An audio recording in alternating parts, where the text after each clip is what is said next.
This is the Bahamas Tonight, the Northern Edition. Good evening, all. I'm Shashina Rule. As always, it is so great to have you with us. Topping news, a big day for hundreds of CLECO policyholders on Grand Bahama. The company went into liquidation in 2009, and since then, the monies of many clients and the future of the company were in limbo.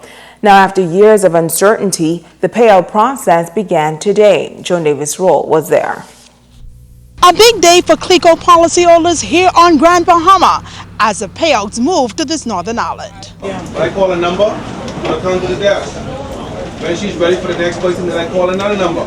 It was an answer to a prayer, a day hundreds of CLECO policyholders were praying for. I didn't thought it would come to fruition, but it's finally here. Thank God. And kudos, many say, must also go to the government and the powers that be. This is CLECO officials traveled to Grand Bahama to conduct a process that has been 7 years in the making. Well, today is a good day. We're happy to be in Grand Bahama for this leg of the journey.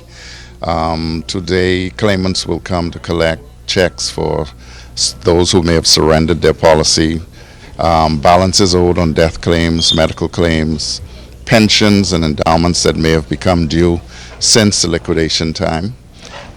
So they need to come with 2 IDs, and we'll take them in order. First come, first serve. CLECO Operations Manager Vaughn Cumber says policyholders on Grand Bahama make up 10% of the 4,000 persons eligible to receive checks. We anticipate about 400 persons. So hopefully today and tomorrow will be enough to handle those, and those who miss, we'll make arrangements to satisfy them over the next couple of weeks. But each person will get a maximum of 10,000. If their balance owed is over 10, they'll get up to 10, and the balance in government bonds. But the majority of the persons that are owed funds are owed less than 10,000. So we should be able to satisfy probably about 85% of the claimants through the exercise last week and today's exercise. Kama, along with Gretel Harvey and Bishop Sobek Kemp, all elated about the process. How was the process for you?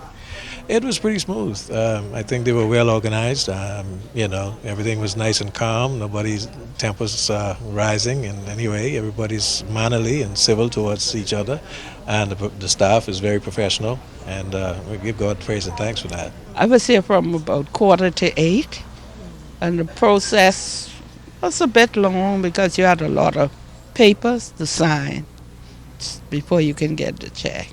Joan Davis Roll, ZNS Network News. Well, a leading executive of CLECO Bahamas Insurance Company, Vaughn Cumber, says despite some challenges over the years, the establishment, thanks to the efforts of the government, continues to have a presence in the Bahamas. He commends those responsible for taking such a bold step. He talked about the way ahead following the payout process. I think it was a good thing. By the government stepping in, it allowed the policyholders to continue to be covered. The company remained open all of this time, unlike a typical liquidation where most of the claimants may have lost, but in this case it saved the day. Now CLECO will be moving out of liquidation. It will attain a new license, a new name, and then position itself to be sold to the best bidder. In other news, gender equality, the topic addressed today at the Grand Bahama Chamber of Commerce monthly meeting. The featured speaker was MP for Long Island, Loretta Butler Turner. Long Island MP Loretta Butler Turner says she gives her full support to the 4 gender equality bills and is hopeful that this time around the government will move forward with the referendum. She says, regardless of one's gender, everyone should be allowed equal opportunity. What we're debating in the country is whether to allow all Bahamian parents, male and female, regardless of race, creed, or sex, to pass on as a fundamental right citizenship to their children, regardless of the circumstances of their birth. There remains inequality in our Constitution toward a certain class of women and single men who have children with non-Bahamian women. Either we are fully equal or we're not equal. Speaking passionately about the bills, Butler Turner told those in attendance that there was a time when she attended St. Andrew's School, but her siblings could not because of the color of their skin. She says as a result, they went to a boarding school in another country. My sisters, in turn, married foreigners and had children in Canada.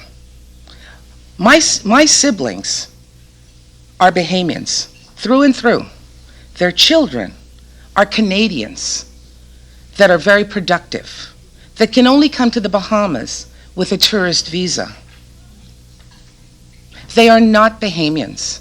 These are the sector and children like them that we're not able to capitalize on in our Bahamas while they're enriching the state of Canada. In giving statistical data, she added that the equality of women is good for growth and economic stability, as well as the stability of families and children. Companies make more money, and poverty is reduced when women achieve greater social and economic equality.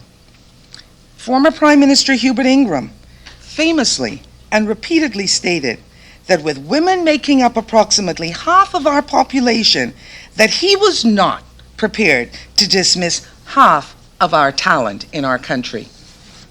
To put it in more dramatic terms, would you throw away half of your own personal talent and ability? If this sounds ludicrous, why then do we so often dismiss women in various areas of national life? There has been some confusion with the bills, particularly Bill number 4, which makes it unconstitutional to discriminate based on whether one is male or female. She noted that this has nothing to do with homosexuality.